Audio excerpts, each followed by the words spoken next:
break fever. Your body temperature can fluctuate at any time. When you experience a much higher body temperature increase, a fever may be the result. That happens. There are different ways to break a fever, such as staying hydrated and cool and getting enough rest. Also, what's considered a fever and how you might be able to break it depends on the age of individual.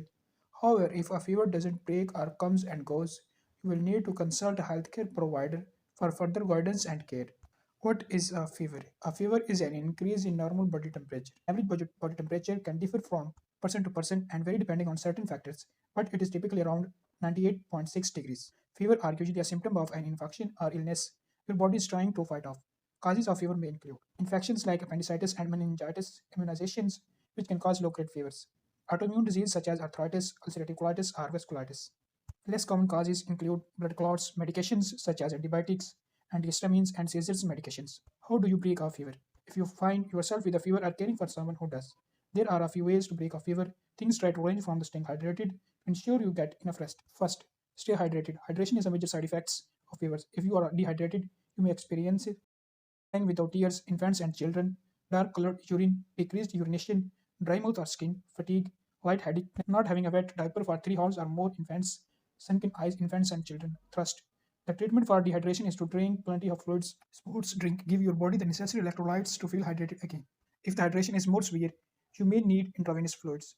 Younger children should not consume a lot of fruit juice, including apple juice or any sports drink. Additionally, dietary recommendation for children can vary, so discuss your options with the healthcare provider. Second, eat when you feel like it. If your body is feverish due to infection, you may also have an upset stomach or nausea. Not to mention a lack of appetite. It can be hard to keep food down or be unappealing to eat, so don't feel yourself to do so. However, if you want to eat and can do so, opt for the choice such as soap or gelatin. These options can help to stay hydrated. Third, stay comfortably cool. The theory of sweating out a fever isn't backed by evidence. Limit blanket layers and avoid trying to keep warm, especially if you have chills. Instead, you will probably feel better if you stay cool. Take a lukewarm shower or bath or apply cold compress to the neck, armpits, or forehead. These methods won't treat the underlying cause of fever, but they can help ease some discomfort. Avoid ice cold baths since this can cause shivering, which will increase the body temperature as will alcohol rubs. Fourth, get plenty of rest. When you have a fever, your immune system works overtime against whatever infection or disease make you ill. Getting enough rest is important to bouncing back from a fever, according to research. Sleep boosts immune system functions. One study suggests that sleep helps the body infection fighting T cells work more efficiently. Get plenty of sleep and your body will do the rest. Fifth, take a fever reducer. Acetaminophen, Tylenol, and ibuprofen, Advil, Morphine are the go-to the medicines for reducing fever in children and adults. Aspirin is also an option that is effective treatment in adults, but should never be given to children or teenagers. Aspirin has been linked to the rare but serious conditions called Reye's syndromes, which can affect the liver and brain in children and teenagers. Another reminder for the caregivers. Administer the correct dosage based on your child's age and weight. Be aware that acetaminophen may also be included in many over-the-counter medications to relieve cold and flu symptoms.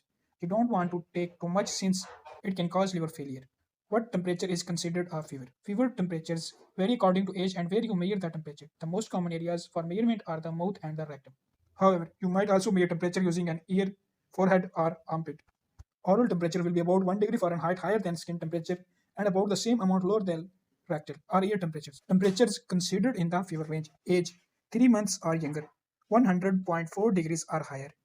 3 to 36 months, 102 degrees or higher. Children of any age, 104 degrees or higher. Adults 18 and older, 99 to 99.5 degrees or higher. Any age, 105 degrees or higher.